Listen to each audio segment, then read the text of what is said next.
I'm going to show you how to make a delicious recipe called All-Star Tostadas. First thing we're going to do is saute the onion. People think you need oil to saute. You really don't. You just need a good piece of cookware and whatever you're sauteing, like your onion. The way you know it's ready is you take a little bit of water and go like that. And if it makes a little bit of balls that are kind of dancing around, you know it's hot enough. So we're going to take our onion. I'm using a red onion that I've already chopped. And you can actually caramelize onions that taste exactly like the kind that are cooked in oil, but you don't need it. You do need a hot pan. You need a good pan, stainless steel, or if you use nonstick. And it's always good to have some liquid nearby, either water or some no sodium or low sodium vegetable broth. So you just kind of let these guys hang out, let them do their thing.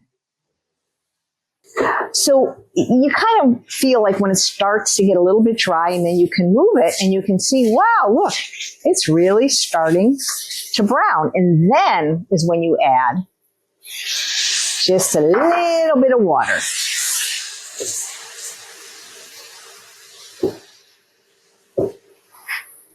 The longer you do it, the softer they'll get. It really doesn't take any more effort to saute without oil than it does with, and you save a lot of money and a lot of calories. A tablespoon of oil is 120 calories, 7 grams of saturated fat.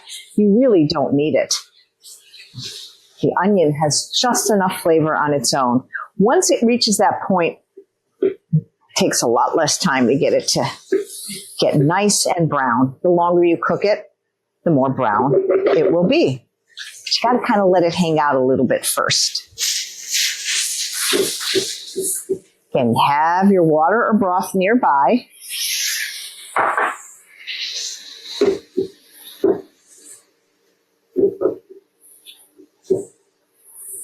These are great on a plant burger. I really believe that the foundation of all cooking is an onion. Everything starts with an onion.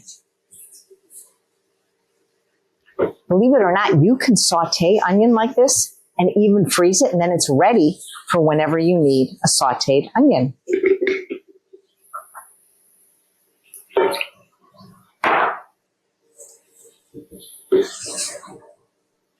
I don't like to add my garlic until my onion is done because garlic can burn. If it's easier for you to use the garlic that's minced in a jar, please feel free to do so. When I use cloves, I like to use this little tool. Different companies sell them. This one is Tupperware.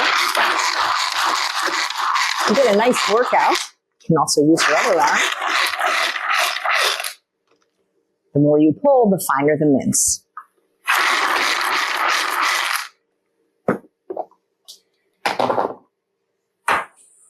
And then when you decide your onion is ready, then and only then add your garlic. Garlic presses are fine. It's just I find they're incredibly difficult to clean, and it always seems to get stuck in the holes. So just move it around the pan and get that garlic to brown. It smells so good.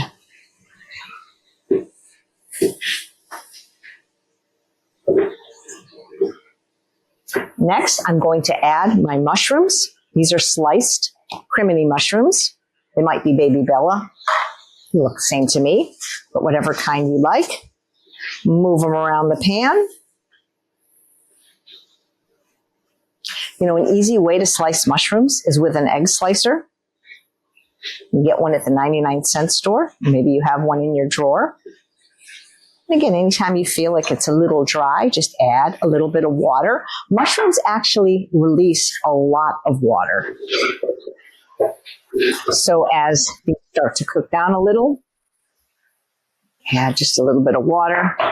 And I want to cook these just a bit more. You can break them up a little bit with your spatula if you want smaller pieces.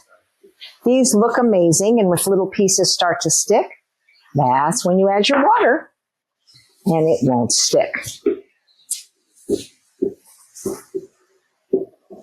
So now I'm going to add the rest of my ingredients, which is riced cauliflower. You can rice it yourself with a cauliflower and a special blade that you have on your food processor, either the grating blade or even the S blade could work. But you can buy riced cauliflower now regularly in the refrigerated section of most stores or even in the freezer section. If you did frozen defrosted, it would cook a lot faster.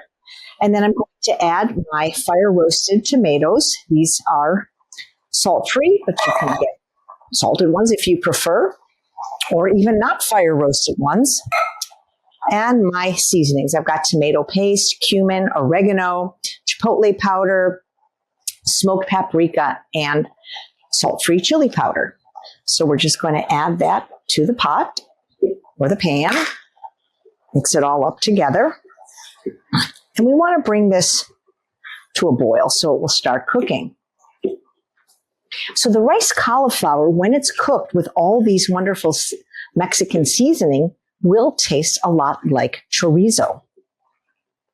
And this could be a filling for a burrito, a taco. I like to put them open-faced on a tostada and then put all the fixins on top.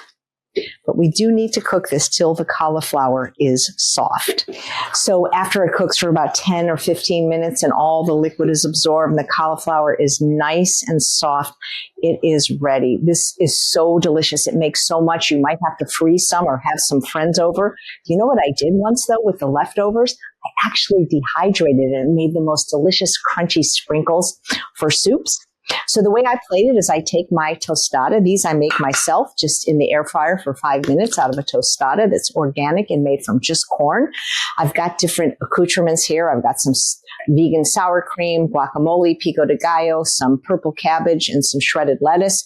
Usually with the guacamole, I'll put it on first, though, because it's hard to get it on once the fillings are on. At least this is the way my husband likes to do it.